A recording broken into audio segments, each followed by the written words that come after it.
Some stories are whispered on the wind, tales of faith that defy the darkness. This is one of those stories, a testament to hope buried deep beneath the earth. If you believe in the power of miracles, like and subscribe so you don't miss a single one of our journeys into the extraordinary. The first light of dawn on October 12th was a thin, watery thing, a pale scratch of silver across the bruised sky of the Allegheny Mountains. It did little to warm the small town of Providence Hollow, a community nestled in a valley so deep it seemed to hold the night longer than anywhere else. The town, like so many in that part of Pennsylvania, was built on coal, its very foundations resting on veins of ancient black rock. To the men who called it home, the mine wasn't just a workplace, it was a legacy, a father's trade passed to his son, a rhythm as constant and demanding as a heartbeat. That morning, the heartbeat was steady, familiar.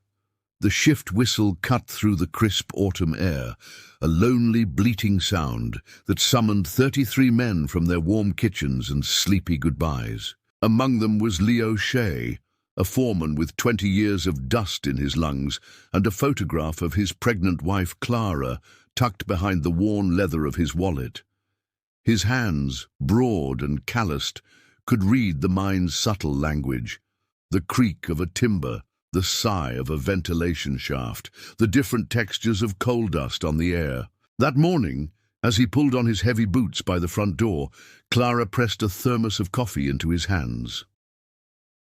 "The sun's not even up proper, Leo," she murmured, her voice thick with sleep and a worry she could never quite suppress. "It never is, my love," he said, kissing her forehead, his hand lingering on the gentle swell of their future. "It'll be down before you know it. We're just heading into the long dark for a spell." Miles away, in a small house perched on the edge of the hollow, young Danny Rojas, just 19, was tying his boots with frantic energy. His mother, Maria, watched him, her arms crossed tightly over her chest. She had hated the mine since the day her husband had failed to come out of it a decade prior. The earth, she always said, was greedy. It took and it never gave back. "Ten cuidado, mijo," she whispered, her voice trembling. "Be careful, the air feels heavy today." Danny flashed her a brilliant boyish grin, all white teeth and unshakable confidence. "See, Mama, always. It's just another day. Easy money." He kissed her cheek and bounded out the door, his lunch pail swinging. He didn't see the way her smile collapsed the moment he turned away, or the way her fingers flew to the rosary beads she kept in her apron pocket. The men gathered at the head frame, a skeletal iron tower that stood like a grim sentinel against the lightning sky. They were a mosaic of life, old-timers like Frank Borowski, whose face was a roadmap of coal dust etched into wrinkles, joking with the younger guys, quiet family men like Leo, and eager newcomers like Danny. They exchanged nods, coarse jokes about the cold, and the unspoken camaraderie of those who shared a daily dance with danger. They filed into the metal cage, the gates clanging shut with a sound of grim finality. The engine engaged with a deafening groan, and the world fell away as they began their descent into the earth. The elevator dropped them into another world. The air changed, growing thick and cool, carrying the ancient mineral scent of rock and the pervasive, gritty taste of coal. The main tunnel, nicknamed Broadway, was a vast, man-made cavern shored up by massive timber props and lit by strings of bare bulbs that cast a weak, jaundiced light, creating a landscape of shifting, monstrous shadows. The sound was a constant industrial symphony. The distant rhythmic chug-chug-chug of the continuous miner machine, the rumble of coal carts on tracks, the drip of water from the roof, and the low, ever-present hum of the ventilation system that pumped precious fresh air 2 miles into the mountain S-belly. Leo's crew, including Danny, was assigned to Section D, a relatively new area known for its rich seam, but also for its tricky geology. The roof was softer here, the rock above them less stable, As they boarded the Mantrip, the small train-like vehicle that would carry them deep into the mine's arteries, Frank Borowski squinted into the gloom. "Don't like the sound of it," he muttered to Leo, his voice barely audible over the engine. "The sound of what, Frank? The Mantrip's always noisy," Leo said, though he'd felt it too. A subtle wrongness. "Not the Mantrip, the mountain. It's quiet, too quiet, like it's holding its breath." They reached their worksite, a chamber where the colossal continuous miner machine stood, its rotating drum studded with carbide teeth, ready to chew into the black wall. The men set to work with practiced efficiency, but the strange feeling persisted. A light flickered erratically, then died, plunging a section of the tunnel into pitch black. A gust of wind, cold and sharp, blew back from the face, ruffling their clothes. A bizarre anomaly, as the ventilation was designed to pull air in, not push it out. Danny Rojas, operating a roof bolter, stopped and looked around, a shiver tracing his spine that had nothing to do with the temperature. "You feel that?" he asked the miner next to him. "Feel what?" "Get to work, kid. We're on the clock." But Danny couldn't shake it. It was a feeling of being watched, a primal sense of unease. He thought of his mother's worried face and felt a sudden, desperate longing for the sun. Back on the surface, the day proceeded with mundane normality. Clara Shea was in her garden, pulling the last of the summer vegetables, her back aching pleasantly. She paused, her hand resting on the earth, and a sudden, inexplicable image flashed in her mind. Leo, covered in dust, his eyes wide in the dark, calling her name.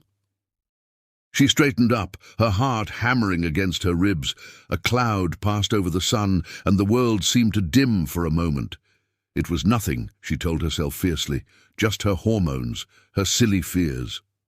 But the chill in the air remained. At St. Bridget's, the tiny Catholic church that served Providence Hollow, Father Michael O'Malley was preparing for the day. An older man with a kind face and eyes that had seen too much tragedy in this mining town, he felt a familiar restlessness settle in his soul.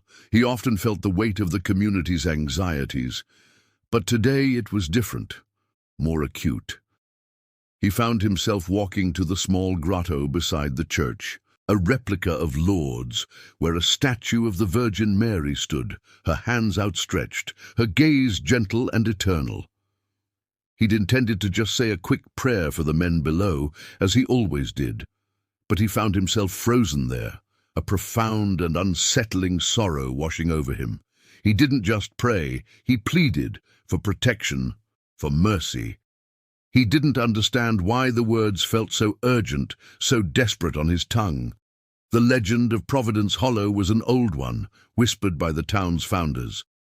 Long before coal was discovered, the valley was said to be a sacred place to a native tribe, a spot where the veil between worlds was thin. They spoke of a white lady who appeared in times of great peril, a spirit of the mountain who offered protection. When the Irish and Italian and Polish Catholics arrived to work the mines, they seamlessly transposed their own faith onto the old tales.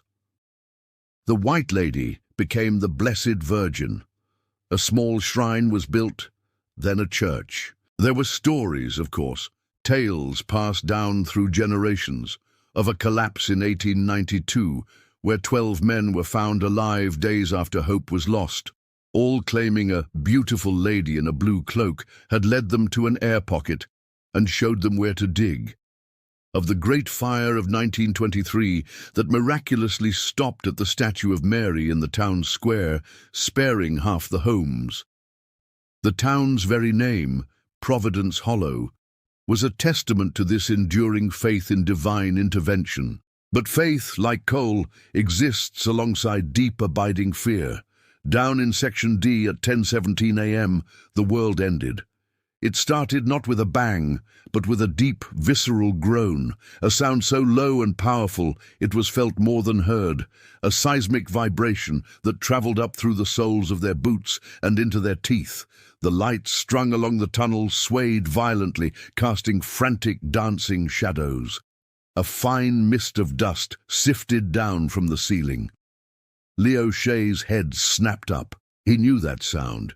It was the sound of the mountain protesting, of unimaginable pressures shifting. "Out!" he roared, his voice cracking with a terror he'd never known. "Get out, now!" It was the last thing he would say for a very long time. The groan escalated into a thunderous roar. The air itself seemed to convulse. Then came the blast, a wall of pure force that erupted from the depths of the mine, travelling down the tunnels at supersonic speed. It was the methane gas, the miners' silent, invisible enemy, ignited by a spark from a machine or a fallen cable. The concussion wave hit them like a physical blow, throwing men off their feet, slamming them into machinery and rock walls. The lights vanished, extinguished in an instant, plunging them into an absolute, suffocating blackness. Then came the noise, the sound of the world breaking apart. The roof of the tunnel, compromised and unstable, surrendered. Massive slabs of rock and coal, freed from their million-year-old constraints, crashed down with an apocalyptic fury. The sound was deafening, a continuous grinding roar of destruction that went on for minutes, that felt like lifetimes. The air filled with a choking, blinding cloud of pulverized coal dust, so thick it was like being buried alive in ink. When the last echoes of the collapse finally faded, they were replaced by a silence more terrifying than the noise. A deep, profound and heavy silence, broken only by the occasional sickening trickle of shifting rock and the ragged, panicked gasps of the survivors. Leo coughed, spitting out a mouthful of grit. He was alive. That was his first disorienting realization. He was on his side, pinned by something heavy across his legs.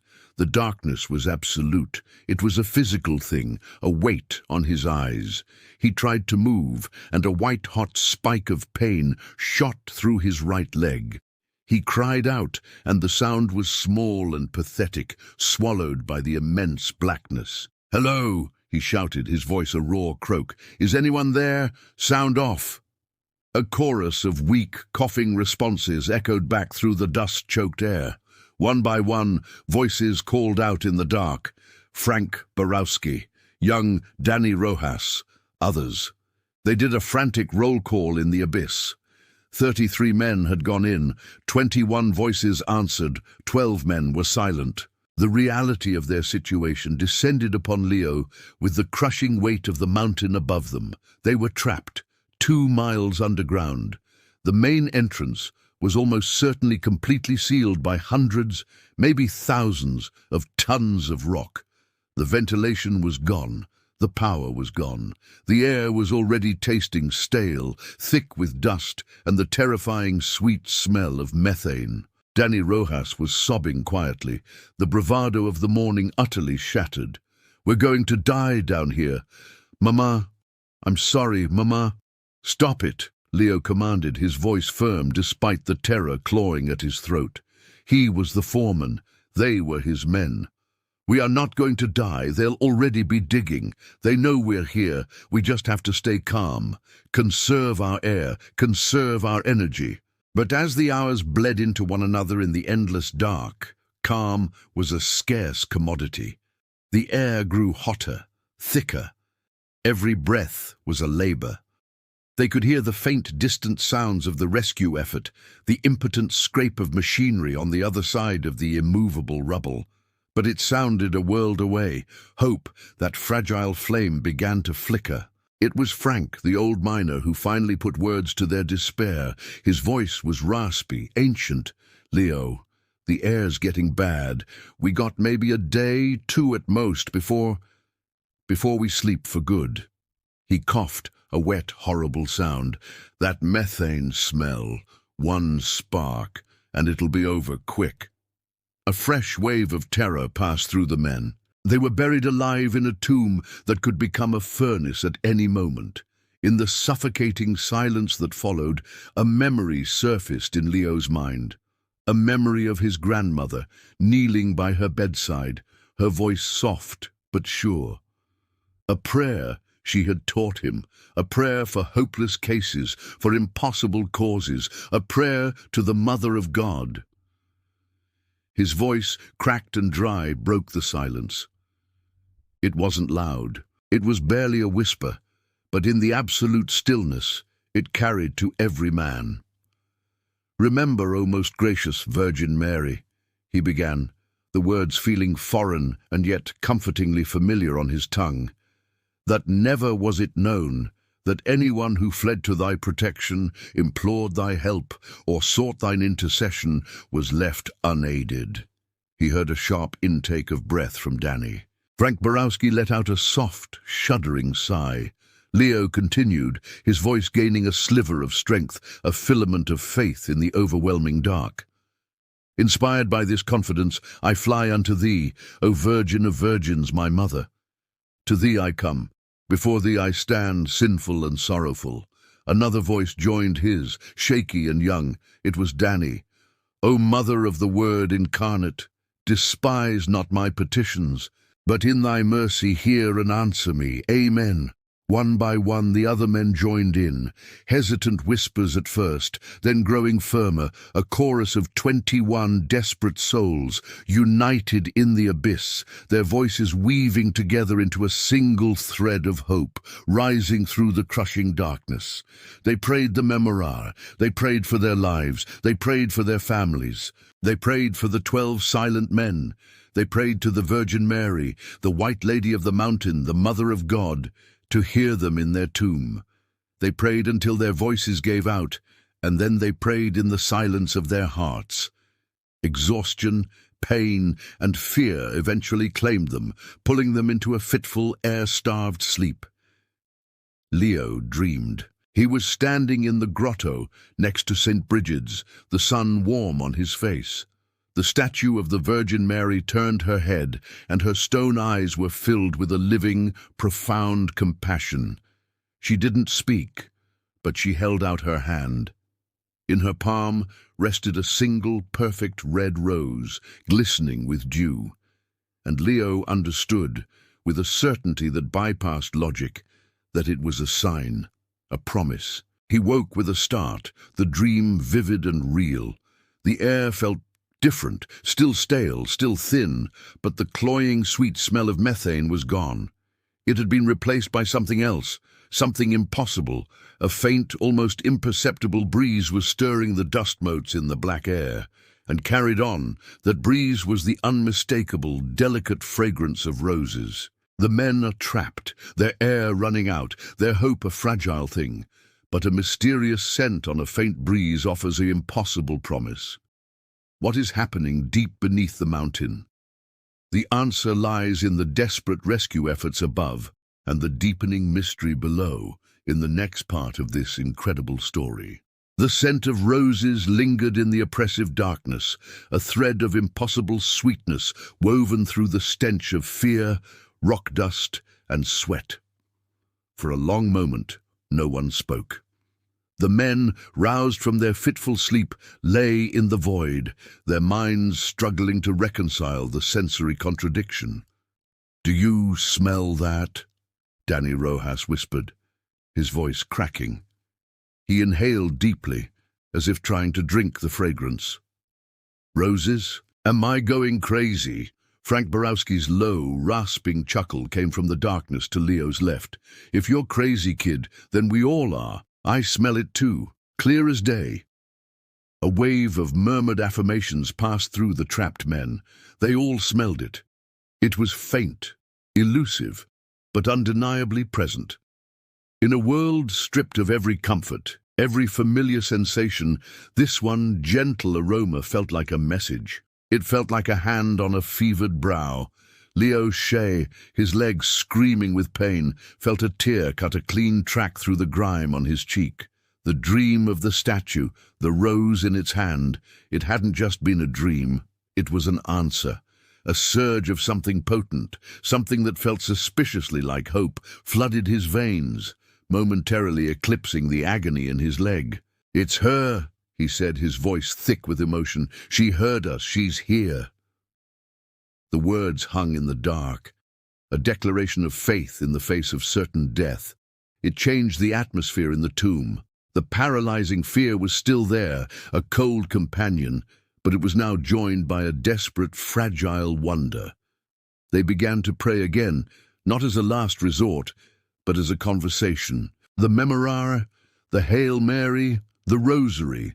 The words became their clock, their calendar, their tether to a world beyond the rock. Above them, on the surface, the world had erupted into a controlled chaos of despair. The explosion had been felt as a deep thump in the town, a tremor that rattled windows and sent birds scattering from the trees. Within minutes, sirens wailed through the hollow as mine rescue teams from 3 counties converged on the site. The head frame was shrouded in a pall of dust that refused to settle, a grim exhalation from the wounded mountain. Clara Shea had felt the tremor through the soles of her feet as she stood in her kitchen. She dropped the cup she was holding, watching it shatter on the floor, her hand flying to her stomach. She knew. Every wife and mother in Providence Hollow knew that sound, that feeling. They descended on the mine entrance, a silent, terrified flock, their faces pale, their eyes fixed on the sealed mouth of the tunnel. They formed a prayer vigil without being asked, their rosaries clutched in white-knuckled hands, their whispers creating a constant, humming plea that hung over the rescue site. The chief engineer, a grim-faced man named Ed Brennan, with maps spread over the hood of his truck, addressed the families, his voice stripped of all comfort. The primary explosion originated in Section D. The concussion likely triggered cascading collapses through the main access tunnels. We've lost all communication. Sensors indicate methane levels are still critically high, and the integrity of the entire shaft network is compromised. He took a deep breath, looking at the faces of the women waiting for news of their husbands, their sons. "We're going to try to drill a borehole to their last known location. It's a 6-inch wide hole, 2 miles down. It's our best chance to get them air, to see if anyone is there to hear us." It was a plan built on a knife's edge of hope. The drilling was agonizingly slow.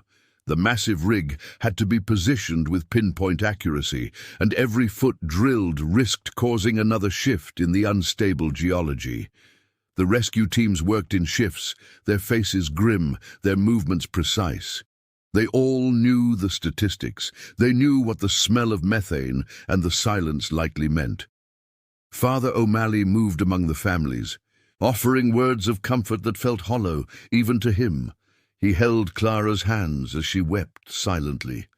He prayed with Maria Rojas, who rocked back and forth, her rosary beads clicking a frantic rhythm. The priest's own strange feeling from that morning had crystallized into a cold, hard dread. He found himself staring at the headframe, and for a fleeting second, he didn't see iron and machinery. He saw a modern-day Golgotha, a place of execution. The first borehole finally broke through, over 17 hours after the explosion. A cheer went up from the exhausted rescue workers. They lowered a microphone, a lifeline of sound. The engineer on the headset listened intently, his face a mask of concentration. The crowd fell silent, every breath held. He heard nothing, only the empty, ghostly sound of shifting rock and dripping water. He sent down a blast of the rig's horn, a sound that should have been deafening in the confined space. He listened again. Nothing. His shoulders slumped. He shook his head slowly at Ed Brennan. A collective wail of grief rose from the families. Clara Shea collapsed into the arms of another miner's wife. The hope that had sustained them for those 17 hours shattered. But Ed Brennan was a stubborn man. "We try again," he barked. 50 yards to the west. Drill another." Below, the men had heard it. The violent, grinding vibration of the drill had been a new terror, a sound of the mountain being torn apart directly above them. Then, the sudden, shocking blast of the horn. It was the most beautiful sound Leo had ever heard. They'd shouted themselves hoarse, pounding on rocks, screaming into the darkness. their voices lost in the immense, suffocating silence that followed the horn's echo. Their elation curdled into despair. They had been heard, but not answered. The silence from above was more crushing than the initial collapse. Danny started to weep again, great, heaving sobs of utter defeat. They think we're dead. They're going to stop. They're going to leave us here. It was then that Frank Borowski, the old miner who had seen everything, spoke up. His voice was weak, but it carried a strange authority. My grandfather, he was down in the '92 collapse, told a story his whole life, said they were given up for dead too, said they were surrounded by blackness and thirst, and they prayed until their lips cracked, and then they saw a light, a soft blue light. It wasn't a lamp. It was a woman, he said. A beautiful woman who didn't say a word, just pointed to a wall of rock. They dug there with their bare hands for hours, their nails tearing off, and they broke through to an old air shaft, saved them all. He paused, the effort of speaking costing him. They called her the White Lady, said she's the spirit of the mountain, the mother of it. She protects her children, sometimes. The story, a local legend they'd all heard, but never truly believed, landed differently now, in the absolute dark. It wasn't a fairy tale, it was a testimony. We have to dig, Leo said suddenly, the idea forming with a desperate clarity. The rescue. They're drilling in the wrong place. The explosion. It must have shifted things, moved the markers. Our coordinates are wrong, but she knows where we are. He thought of the rose, the breeze. Frank, which way did that breeze come from? The one that brought the smell? The men were silent, trying to recall. In the total disorientation of the dark, direction was meaningless. Close your eyes, Leo instructed, though it made no difference. Feel, not with your head, with your soul.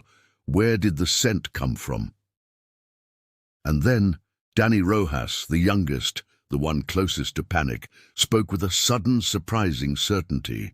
There, he said, pointing into the blackness away from the main collapse. It came from there, I'm sure of it.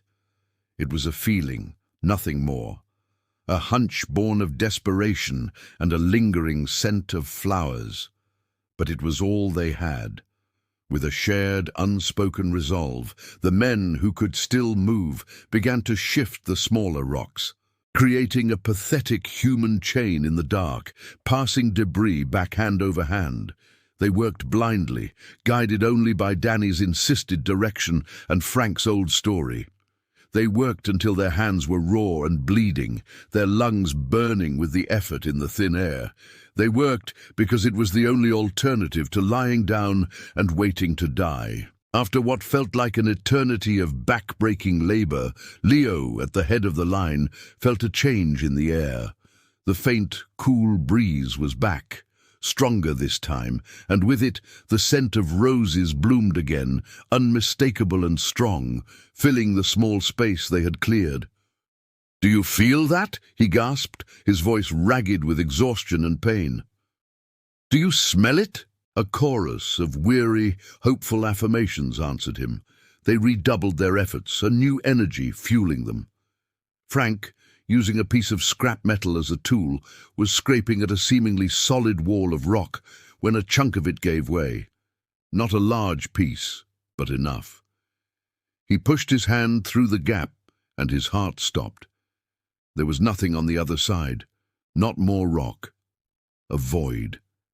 "Leo," he croaked, There's a space back here, an old tunnel, sealed off, must be from the old works." A surge of adrenaline-powered hope shot through the men. They clawed at the opening, widening it with a frenzied strength they didn't know they possessed. One by one they squeezed through the narrow gap, dragging their injured comrades with them. They found themselves in a smaller, older tunnel, untouched by the modern mining operations. The air was noticeably cooler, cleaner. It was a reprieve, not a rescue, but it was everything.